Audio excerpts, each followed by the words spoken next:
दोस्तों नमस्कार।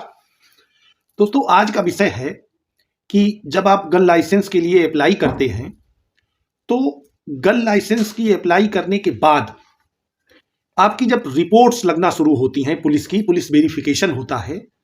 तो जब आप थाने से, चौकी से, सीओ ऑफिस से रिपोर्ट लगवा करके, डीसीआरबी से कंट्रोल करा करके, अपने पक्ष में रिपोर्ट लगवा करके, और जो एडिशनल एसपी हैं, माने जो क्राइम देखते हैं डिस्ट्रिक्ट लेवल पर, एसपी सुपरिटेंडेंट ऑफ पुलिस, वहां उनकी भी रिपोर्ट लगवा देते हैं। और जब फाइनली बाद में आपका जो प्रार्थना पत्र है, जो एप्लीकेशन है, वो सुपरिटेंडेंट ऑफ पुलिस माने पुलिस अधीक्षक के कार्यालय में पहुंच जाता है, तब ज्यादातर लोगों को ये समस्या आती है। तब वहां ये होता है कि आप लाइसेंस का क्या करेंगे, क्यों आवश्यकता है आपको।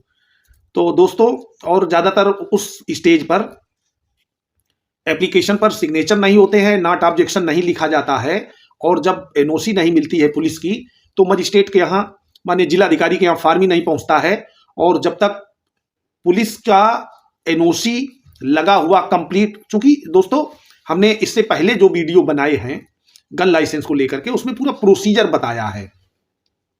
एक्चुअली पहले प्रोसीजर ऑफलाइन ही हुआ करता था, ऑनलाइन सिस्टम नहीं था। अभी भारत सरकार ने, चूंकि आर्म्स एक्ट पूरे ऑल ओवर इंडिया में लागू होता है, ये अलग अलग स्टेट में, या इसका कोई ऐसा जुडिक्शन नहीं है कि किसी एक स्टेट के लिए स्पेशल है। हाँ, कुछ स्टेट्स ने अपने अनुसार कुछ ऐसे नियम बना लिए हैं, जिन नियमों के अंतर्गत उस पर कैसे कार्रवाई होनी है, उनके कुछ अलग से अमेंडमेंट हैं, उनके अनुसार वो कार्रवाई करते हैं। तो दोस्तों, जब भी आपका फॉर्म अप्लाई होता है, चाहे वो ऑनलाइन हो या ऑफलाइन हो, तो वो दो हिस्सों में डिवाइड हो जाता है। उसका एक हिस्सा रेवेन्यू अथॉरिटी होती है, माने लेखपाल और अमीन, नायब तहसीलदार, तहसीलदार, एसडीएम और डिस्ट्रिक्ट मजिस्ट्रेट डीएम, माने वो पार्ट रेवेन्यू वाला होता है। और दूसरा पार्ट जो है वो पुलिस का होता है। तो जो पुलिस वाला पार्ट है, उसकी स्टार्टिंग आपके सबसे लोएस्ट स्तर से, माने पुलिस के जो अधिकारी आपके बिल्कुल लोएस्ट स्तर में हैं। लोएस्ट स्तर का मतलब हुआ जिनके अंडरटेकिंग में, जिनके अंडर में ही आपका घर आता है, आप आते हैं। जैसे, इस बात को बहुत आराम से समझ लीजिएगा। सबसे पहले किसकी रिपोर्ट लगती है दोस्तों? सबसे पहले रिपोर्ट उस व्यक्ति की लगेगी जिसके अंतर्गत, जिस सब इंस्पेक्टर के अंतर्गत आपका घर, या आप उस एरिया के जहां के निवासी हैं, उसके ज्यूडिक्शन में आप आ गए। जैसे अगर आप ग्रामीण क्षेत्र के हैं तो आपके यहां थाना होता है, और थाने से कनेक्टेड जब उसकी एक लॉन्ग ग्रेविटी हो जाती है तो चौकियां होती हैं, पुलिस चौकी जिसको बोलते हैं।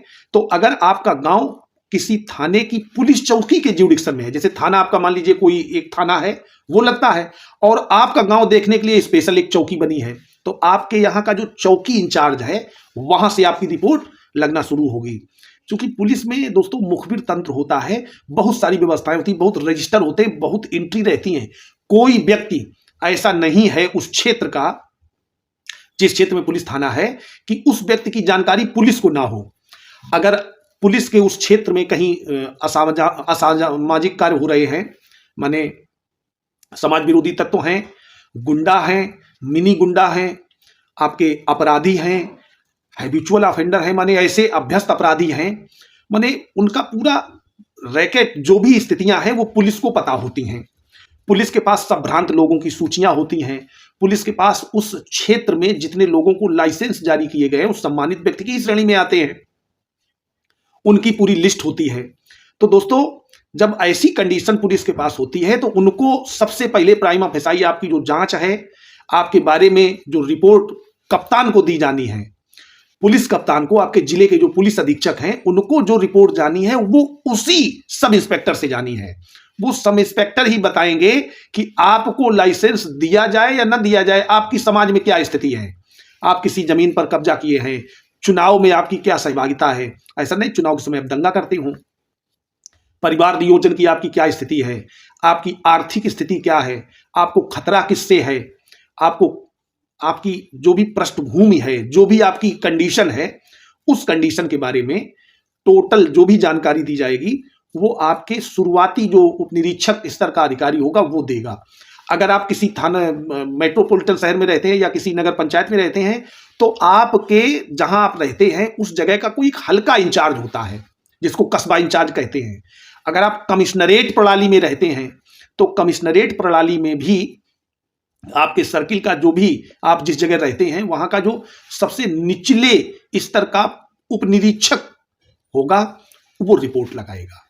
उसकी रिपोर्ट से दोस्तों आपका लाइसेंस बनना शुरू होता है और प्रक्रिया पुलिस कप्तान या पुलिस अधीक्षक और मेट्रोपॉलिटन सिटी में पुलिस आयुक्त, माने जहां कमिश्नरेट प्रणाली लागू है वहां पुलिस आयुक्त, और जो ऐसे जिले हैं जहां पुलिस अधीक्षक की बजाय वरिष्ठ पुलिस अधीक्षक एसएसपी होते हैं वहां एसएसपी।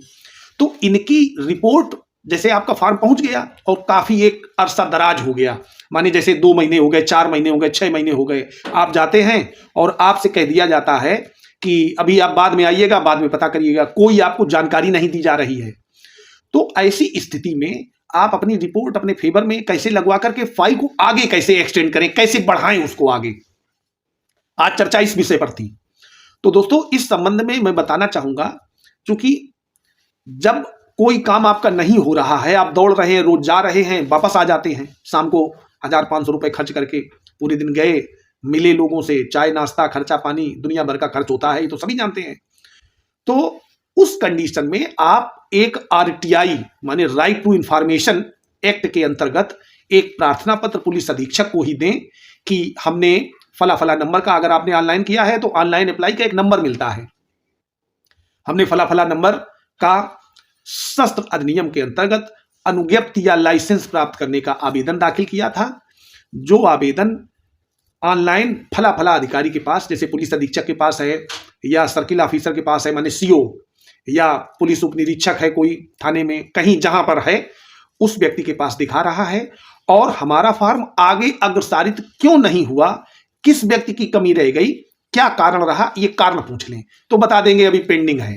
तो डेट ऑफ अप्लाई और डेट ऑफ पेंडिंग माने जिस दिन आपने सूचना आपको प्राप्त हुई, तो डेट ऑफ अप्लाई और पेंडेंसी की डेट दोनों में अगर 6 महीने से अधिक का अंतर आ रहा है, टाइम हो गया है, तो आप उसी आरटीआई की कॉपी को लेकर के और आपने जो भी अनुज्ञप्ति दाखिल की थी, अनुज्ञप्ति का जो प्रार्थना पत्र दिया था, माने जो ऑनलाइन अप्लाई किया था, उसकी कॉपी 2 ले जाकर के आप अपने राज्य के उच्च न्यायालय में एक रिट दाखिल कर सकते हैं और इनको डायरेक्शन दिलवा सकते हैं कि हमारा जो भी आपके यहां फार्म या प्रपोजल फार्म पेंडिंग पड़ा है, इसको 1 सप्ताह में, 2 सप्ताह में या 6 सप्ताह में या एक निश्चित समयावधि में इसको डिस्पोज कर दें।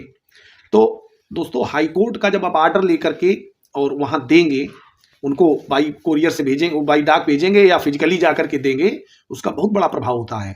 फिर उनको मजबूरन लिखना पड़ेगा, क्योंकि अगर आपके खिलाफ कोई एफआईआर नहीं है, आपकी समाज में ठीक ठाक पृष्ठभूमि है, कोई आप गलत काम नहीं करते हैं, तो उनकी मजबूरी है लिखना कि नॉट ऑब्जेक्शन। वो क्यों ऑब्जेक्शन पुलिस को तो तभी होता है जब 3-4 चीजें उनको समझ में आए। पहली तो ये समझ में आए पुलिस को कि अगर आपको लाइसेंस दे दिया गया तो आप उस लाइसेंस को ले जाकर के कहीं चोरी, लूट, डकैती में कहीं इसका यूज करेंगे। अब बहुत सारे लोग कमेंट्स करते हैं कि जिसको डकैती डालनी वो लाइसेंस क्यों लेगा, नंबर 2 का लेगा। ऐसा नहीं है, क्योंकि अब वो बात मैं कहना उचित नहीं समझता हूं। मैंने खुद कई लोगों को देखा है, बंदूक को और अपने असलहा को किराए पर उठाते हैं और फिर सुबह उनके घर आ जाता है। तो इसलिए ऐसी बात मुझे ना बताइए। तो आपको वहां से इस तरीके से प्राप्त हो जाएगा, और जैसे ही डायरेक्शन प्राप्त हो जाता है आप उस डायरेक्शन को उनको फिजिकली मिलकर के देंगे तो उनको नॉट ऑब्जेक्शन लिखना ही पड़ेगा। दूसरा यह है कि जब आप अपराधी हैं, अपराधी को लाइसेंस नहीं दिया जाता। अब बहुत सारे लोग कहते हैं कि नेता लोगों को क्यों मिल जाता है, उनके ऊपर तो बहुत सारे मुकदमे हैं। दोस्तों एक बात आप हमेशा के लिए समझ लें, जिसको जितना ज्यादा खतरा उसको उतनी ही ज्यादा सुरक्षा की आवश्यकता। आपको किसी ने नहीं रोका है कि आप नेता ना बने, अपना कोई राजनीतिक दल ना बनाए या पार्टी ना बनाए, आप खुद ही नहीं बनाते भाई। आपको किसी व्यक्ति ने, कई सरकार ने या किसी ने तो रोका नहीं है, आप भी बनाइए, आप एक दल बना लीजिए और उस दल बनाने के बाद में उसके लिए वोट मांगिए। तो वो नेता हैं, उनको वास्तव में खतरा है। अगर कोई बड़ा नेता बिना किसी सिक्योरिटी के, एक वीडियो मैं इस संबंध में भी बनाऊंगा कि आपके पास कोई मान लीजिए हथियार नहीं है, तो आप सरकार से सुरक्षा कैसे प्राप्त करें? आपको आपकी सिक्योरिटी सरकार खुद करेगी। तो ऐसी भी कंडीशन है, इस संबंध में भी मैं एक वीडियो बहुत जल्दी लाने वाला हूं। तो दोस्तों 3-4 चीजें हैं जिनमें से अगर पुलिस को लगता है कि ये इनके हैं तो इनकार कर सकते हैं, बाकी पुलिस इनकार नहीं करती कि इनको दे दिया जाए, नॉट ऑब्जेक्शन। इंक्वायरी हमेशा डिस्ट्रिक्ट मजिस्ट्रेट के यहां से होती है। तो जब पुलिस की इंक्वायरी होगी नहीं, जहां फंसे उसके लिए आप एक डायरेक्शन करा सकते हैं हाई कोर्ट से कि हमारा काम स्पीडली आगे बढ़ा दिया जाए। और इसके बाद अगर वो रिजेक्ट कर देते हैं, जैसे उन्होंने स्पीडली तो बढ़ा दिया लेकिन रिजेक्ट कर दिया, रिजेक्ट का मतलब है कि आपको लाइसेंस नहीं दिया जा सकता ऐसा लिख दिया, तब उस पर दूसरी विधि है। तब उस रिजेक्शन ऑर्डर के खिलाफ आप कमिश्नर के यहाँ जा सकते हैं। अगर पुलिस अधीक्षक ने आपके जिले के जिले के डिस्ट्रिक्ट मजिस्ट्रेट ने आपका लाइसेंस रिजेक्ट कर दिया है, तो उस रिजेक्शन ऑर्डर के खिलाफ आप कमिश्नर, माने जो कमिश्नरी होती है 3-4-5 जिलों के ऊपर एक कमिश्नर होते हैं, आयुक्त, उनके न्यायालय में जा सकते हैं और उनके यहां उस ऑर्डर की अपील कर सकते हैं और अपील करके आप कह सकते हैं कि साहब हमारा लाइसेंस निर्गत कर दिया जाए। और उनके यहां भी रिजेक्ट हो जाता है, तब आप माननीय उच्च न्यायालय जा सकते हैं। ग्राउंड मैंने बता दिए हैं। इसके पूर्व में दोस्तों एक वीडियो मैंने बनाया था, उस वीडियो में फर्स्ट क्लास ग्राउंड बता दिए हैं और उसमें पड़े हुए हैं। दोस्तों प्लेलिस्ट मौजूद है, गन लाइसेंस स्पेशल करके एक प्लेलिस्ट है, उसमें जितने भी गन लाइसेंस से संबंधित वीडियो हैं सब मैंने डाल दिए हैं, तो उसको भी आप देख सकते हैं और इस तरीके से आप गन का लाइसेंस प्राप्त कर सकते हैं। दोस्तों इसके अलावा जो भी विषय मेरे समझ में आता है गन लाइसेंस के संबंध में आप लोगों के मैसेजेस कमेंट्स देखने के बाद, तो उस पर मैं वीडियो बनाता हूं। अभी मुझे 1-2 लोगों ने इस संबंध में पूछा था कि साहब एसपी के यहाँ पड़ा है, डीएम साहब के यहाँ पड़ा है, आगे कार्रवाई नहीं हो रही है, तो इसलिए मैंने इसी टॉपिक पर ये डिटेल्ड वीडियो बनाया है। उम्मीद है आप लोगों के काम आएगा। दोस्तों मुझे जब समय मिलता है तो मैं आप लोगों के लिए अच्छे वीडियो बना के लाता हूं। अगर आप हमारे चैनल पर नए हैं तो चैनल को सब्सक्राइब जरूर करें और अगर आपको वीडियो अच्छा लगा है तो अपने दोस्तों को शेयर करें। धन्यवाद।